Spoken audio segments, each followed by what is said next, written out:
You are now watching On Point, a news and public affairs show from California State University Northridge. Welcome to On Point.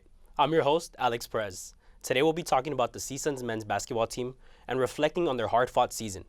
Our men's team finished the regular season at 19-14 and 9-11 in conference play. But we will hear all about that from our guest, George Martin, who is a student manager here at CSUN. Thank you for joining us today. Yeah, no worries. Thanks for having me, Alex. Really excited to tell you about our team, tell you about what I do, and tell our viewers more about our basketball program, because I feel like the school doesn't really know a lot about them. Yeah, well, thank you for joining us. For sure. So first of all, can you just tell me a little bit about yourself? Yeah. My name is George Martin, obviously. I'm 22 years old, fifth year graduating senior here at CSUN. My major is kinesiology with an emphasis in exercise science. Graduating in the fall, applying for my master's program in kinesiology, biomechanics, so looking forward to that. Hopefully I get in. But yeah, that's basically all I do here in addition to being a manager for the basketball team. Okay. And how did you come about being a student team manager here at CSUN? Yeah, there's actually a couple layers that happened for me to join the team. So there's a man by the name of James Covell who works in the athletic department, and I've known James for about 4 or 5 years before I even came to the school as a student. Mm-hmm. And he had told me about a position regarding the basketball team of being a student manager. And a little more background about me, I was a student manager in high school for a year. So I had a little knowledge about the role about that. Yep. But it's very different in high school as well. You know, there's a lot of things you have to do by yourself, doing laundry by yourself. You know, luckily here we have equipment managers to do that. There's not a lot of road trips are just bus trips. You know, you're not really planning as much. You know, you come in for practice, you go home. That's really it. So yeah, James had come to me about a position for that and gave me all the information I needed to apply. I called one of our other student managers, who's the head, basically makes all the decisions for the managers, called, did an interview, came in, met the coaches, got a feel for the gym. I watched a practice, I shadowed the managers. So basically, you know, it's kind of like a routine job experience, cool. You know, shadowing and seeing all the ins and outs. Okay. So yeah, I came to a practice, felt like I liked it, the sense of community and the guys and how they treat the managers. So yeah, I was on board from day one. There it was. Mm-hmm. And would you say that transition from being a high school manager to now a team manager here in college, is it a lot harder, a lot different? How much toll has it taken on you? Definitely a lot harder. Like I had mentioned, you know, in high school, really, you kind of just show up for practices. You know, that might be a few days a week, and then games. And sometimes you don't even get to travel on the road. So, you know, it kind of felt like a part-time volunteering thing where I kind of just came in, helped out, and left. Like no one, you know, I didn't really get to make connections. I knew some of the guys, obviously, because I went to school with them. But, you know, coaches, you know, there wasn't really a lot of connections made. Versus here, coaches know me well. They speak on me well. You know, you're in the gym 6-7 days a week. And sometimes, you know, after hours rebounding for guys and doing all the managerial duties. So I've definitely made a lot more connections, and the coaches are great, very personable. You can reach out to them for anything, you know, beyond basketball as well.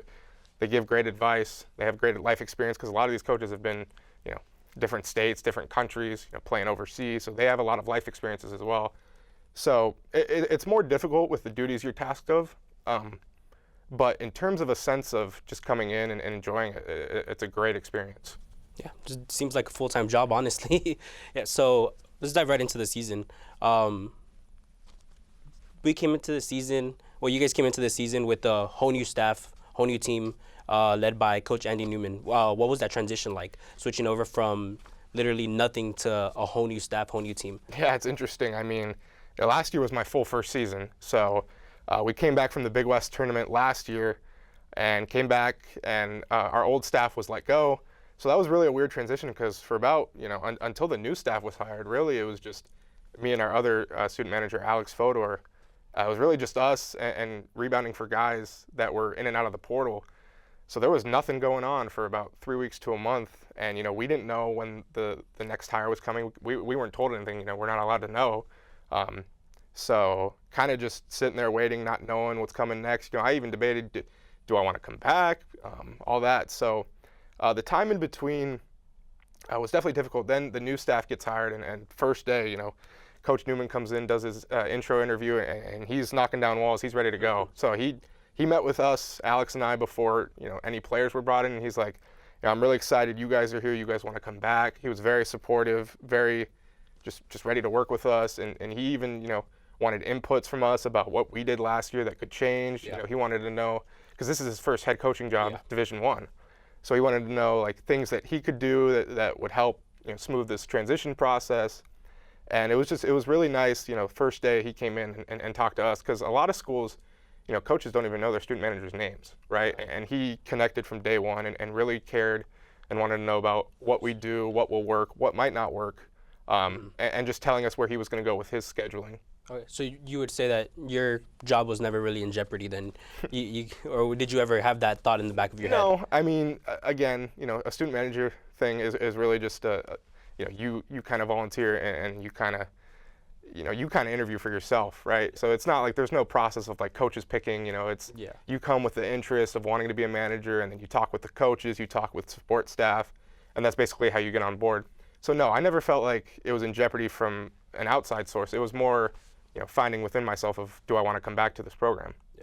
And for the players that did return, did you see any like big adjustment that they had to make? Did they struggle? What was that like? Yeah, we had 4 returners last year: Deshaun Allen-Ikens, Deontay Bostic, De'Aaron Tucker, and Lamine Niang. Really, not much adjusting personally. I mean, coach is the same. Coaches are really all the same in how they connect with players. From the last staff to the new staff, they didn't really feel a difference in how they were treated or how practices went. Really, it's just on-court stuff that gets different. New systems, takes time to adjust. This system was very fast-paced, up and down. I don't know, for the people that might have watched last year, it was a slower style, kind of an older, get inside, three out, 2 in. So if anything, the biggest adjustment for the new players was just, getting in shape and getting up and down the court. But in terms of experiences, like character, no, not really. No. So what was the culture like in the locker room then? Like having a whole new team basically? Yeah, well, it's interesting because, he brings in a whole new team, whole new staff. So really everyone's just, coming together to learn each other, which is, I think that worked out better because, if you bring in a coach and have 8, 9 returners, sometimes they might think, oh, this guy's going to come in, he might replace us all, there might be bad vibes. But, all of our returners, besides 2, had went into the portal. So he had to re-recruit these guys. So it kind of did work out better because, there's no team. So he kind of recruits these guys, I'll bring you back. You 2 are the focal points of our team. And really just bringing everyone in together. You get on the foot running together. So everyone learns about each other. Everyone learns how they want to play together. So I think it worked out better that, we bring this whole group together and gel together. Sounds great. And you mentioned the portal. For people who don't know what the transfer portal is, what would you tell them? Like, what is that? Let's see. How do I explain this the best? So the transfer portal basically, you play a year at a school and then you decide, okay, I want to go somewhere else. Whether it be, some guys go moving closer to family, some guys go education purposes, some guys go for NIL reasons, and that's a whole other thing I can get into as well. So basically, you finish up your year at your school, you submit waivers that you want to transfer. You don't have to say the school at that point, but you go into the portal, you submit all your waivers, your transcripts, everything academically. That's how you have to be eligible to transfer, so you can't fail your classes and then just bail on the university. So all that gets submitted, and then basically you kind of go out, visit these schools. They reach out to you, say, hey, we think you'd work well in our system. You go out for visits and all that. So it's a revolving door. I mean, there's over 1,800 players right now in the portal. It's grown each year, and especially with the portal right now, it's kind of evolving because there used to be eligibility rules that if you transferred more than 2 times from different schools, you have to get a waiver. And right now they're foregoing that. Maybe they're still ruling right now. It was kind of an injunction, like a partial restraining order during the season that kind of let guys just play. So they're still ruling on that. But basically it evolves coaches to adapt, really. So, each year you're going to have guys coming in and out. So it gives these coaches challenges, but especially with Coach Newman, he's been working relentlessly in the portal. Guys leaving, brought guys in. He's done very well. Okay. And I think coaches just have to know that these guys are going to go places for themselves. There's no hard feelings. Guys are trying to get the best. Seems like they're all going wherever works best for them. Right. It's like a big secret, really. Right, and even with coaches, coaches, they'll leave to go to other job positions. So really, everyone, it's a business. So there's no hard feelings, but it's relentless. Yeah. All right, well, we'll get back right back to that in just a second. We will continue to talk more about CSUN basketball, and when we get back, we'll dive into last month when the Matadors went to Las Vegas to participate in their Big West tournament. For now, you're watching On Point.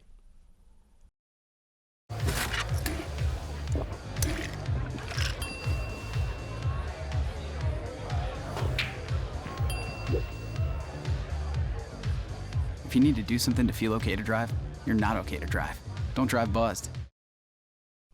Hello and welcome back to On Point. We will now shift gears with our guest a bit and talk about the CSUN men's basketball team making it to the Big West tournament in Las Vegas. But before we do that, I actually traveled to Las Vegas for that match against UC Santa Barbara. Let's take a look at how the first game went. The Cal State Northridge men's basketball team went to Las Vegas for the Big West tournament. The Matadors would find themselves playing the UC Santa Barbara Gauchos at the Dollar Loan Center in what would become an instant classic between the two schools. Both teams exchanged threes early on, and it seemed like CSUN was going to put this one away early by going on a 12-0 run. But turnovers and fouls became an issue the entire game. Fortunately for CSUN, forward Keontae Jones scored 18 points in the second half, giving the Matadors just enough to stay ahead after being down at the half. After the games, Jones mentioned what got him going. Just knowing that this school haven't won in a while, and just wanting to, like Coach said, the Valley's back, but that is my game. I play with a lot of emotions. I'm always happy. But it was AJ Mitchell of UCSB who kept clawing at the Matadors and scored 36 points of his own to force overtime. However, Mitchell's 36 would prove to not be enough as he was held scoreless in overtime, and it was CSUN's Deshaun Allen Aikens who would close out the game with free throws, giving the Matadors an 87-84 victory. CSUN coach Andy Newman had this to say about the victory. Well, here's what it means. Basketball is back at Cal State Northridge, okay? And we plan on being here for a while. So that's what it means. And credit to the seniors. Clearly a crazy game over there in Las Vegas. It was back and forth overtime against AJ Mitchell, who scored 36 points. He's an NBA prospect. What was that like? Yeah, it took me back a little bit. AJ Mitchell was phenomenal that game. I remember, it was going back and forth early. Like the video said, went on a 12-0 run and thought we'd stabilize a little bit because when we played them earlier, we went up big on them as well, and they clawed back a little bit, but this time they fought back even harder. And AJ Mitchell, first-round NBA talent, phenomenal player. But that game, really, I felt, next man up mentality. We had two guys foul out in that game. Gianni Hunt fouled out, and I believe another one of our guards had fouled out. So we were playing guys, 8th, 9th man. And in a season where we had so much injury and so much adversity, these guys never quit. Some of our bench guys came in. Jared Barnett, I remember, took a huge charge late in the second half. Obviously, overtime was forced, but, that possession maybe kept Santa Barbara from winning the game. So I felt, a lot of guys stepped up when they hadn't all year or hadn't got their name called, and they got their name called in a big moment, and they just dug in and really showed who they were as players. Yeah, there was a lot of energy that game. I remember seeing Keontae Jones smacking the floor so often on defense, and it seemed like every time he smacked that floor, the whole crowd went crazy, and they just got going on defense. So what was that like? What were you hearing things in between huddles and timeouts? Because it was a lot. Yeah, I mean, Keontae really sets the tone defensively, and all the guys do. That's coach's philosophy, defending and rebounding. He asked that of his guys to the fullest extent. In huddles, going back and forth, coach is just talking about AJ Mitchell, not letting him, don't make it look easy for him, make him work for his shots, and rebounding was an issue as well. I mean, I think we won the rebounding battle by 1, but coach is always looking to win by 14, 15, rebounds. So it was just more of being physical with our box outs and not letting them get through us. And, through the course of the game, I believe we were down. We were down at halftime, but we were down in the rebound count as well. And in the second half, we out-rebounded them. And coach always talks about in that halftime huddle, defensive field goal percentage for the other team in the second half, and we stopped them from being able to score more than we did.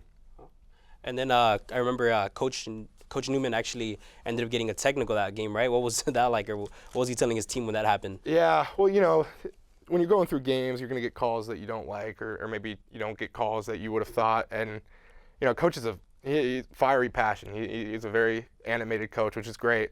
And he's able to keep himself from going that limit and getting a technical. And I didn't think that the technical he got, throughout the year, there had been some moments where you thought, oh, maybe they could have teed him up. But that one, he'd kind of let it go.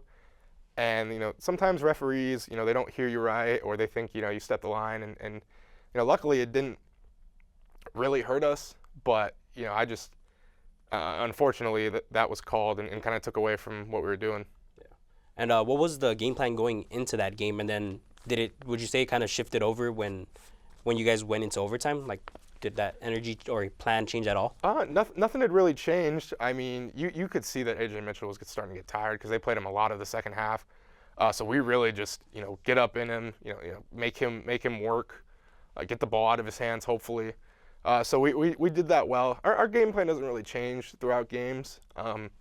Just guys have to work harder and want it more really. Coach isn't coming up with these insanely difficult philosophies. He just wants his guys to play to the extent he knows they can play, and really tries to fire them up. And there was one thing at the end where Coach said that basketball is back in the Valley. Just briefly, what would you say that means to you and to the team? Oh, man, that fired me up when I saw that video. This school doesn't have a rich history of basketball, but I know people in this city care about basketball. So I think we showed this season that we're going to be a name that stays around. Well, we're going to get back to that in just a second. But for now, you've been watching On Point. When we get back, we're going to talk a little bit more about the season and what happened after that UCSB game against Hawaii. You're watching On Point. When it comes to making plans, you are the best. The same way you plan each detail for those moments. Start planning to protect you and your loved ones from a natural disaster. Protecting your family is the best plan you can make.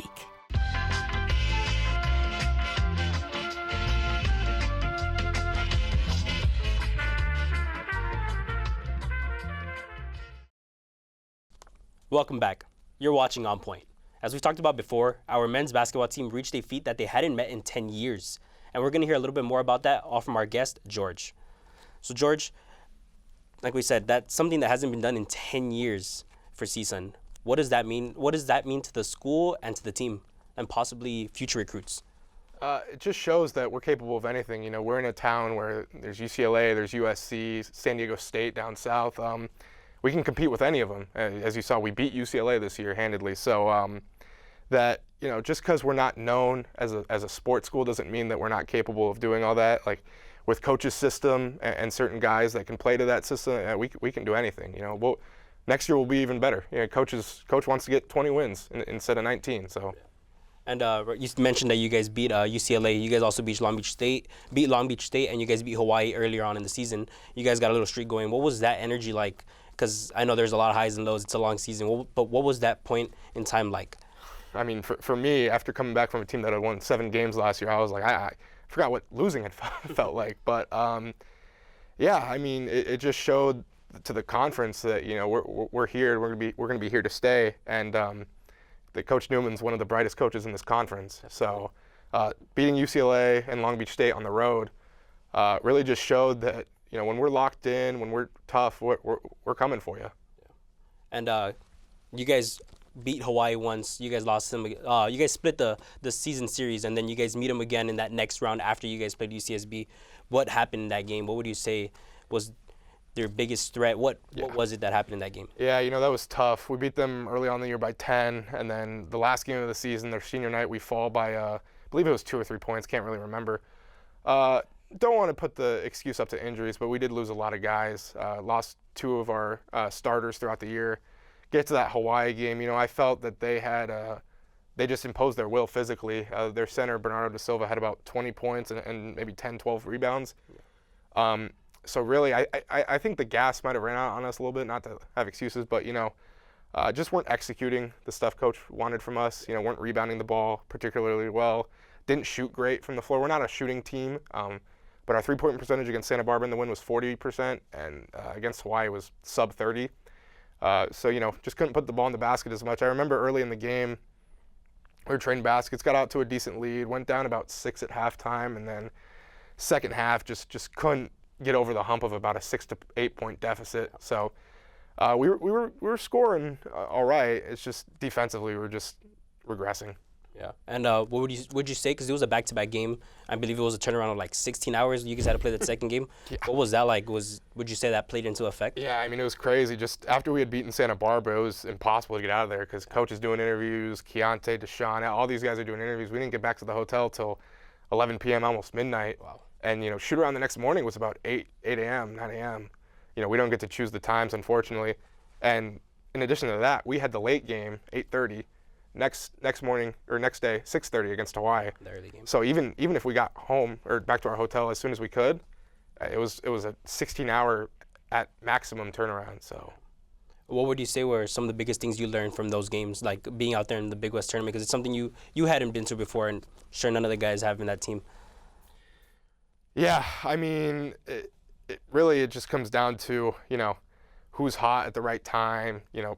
Unfortunately, if you do get a bye, like UC Davis did and UC Irvine, it helps you, prepare mentally and physically. We mentally, I felt like we were, as sharp as any team. Physically, to turn around from an overtime game at that, really just comes down to how many games you have to play, who you're playing, and kind of getting lucky a little bit. That's kind of how basketball rolls sometimes. So that's what I kind of learned from it. Yeah, being lucky. I mean, it seems like personal fouls were an issue like the entire season, and then let alone in the Big West tournament. Like you said, in the game against UCSB, Gianni fouled out, and then it seemed like you guys were struggling with fouls later on in that game with Hawaii as well. Yeah, our defense is pretty physical.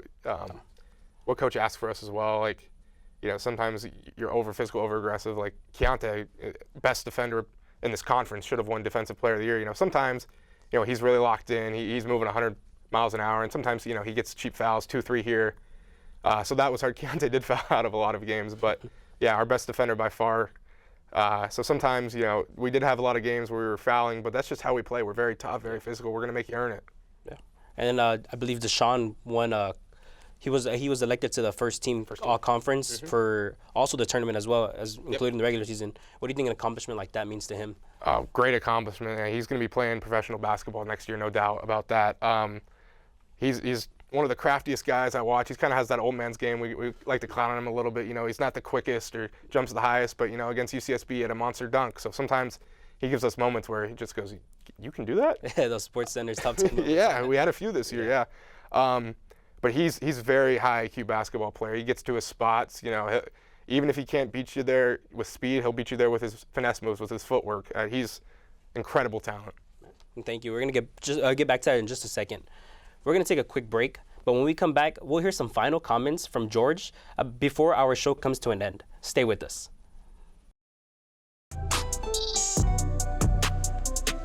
I'm an actor in an ad that was given 12 seconds to remind you that if you're high, just don't drive.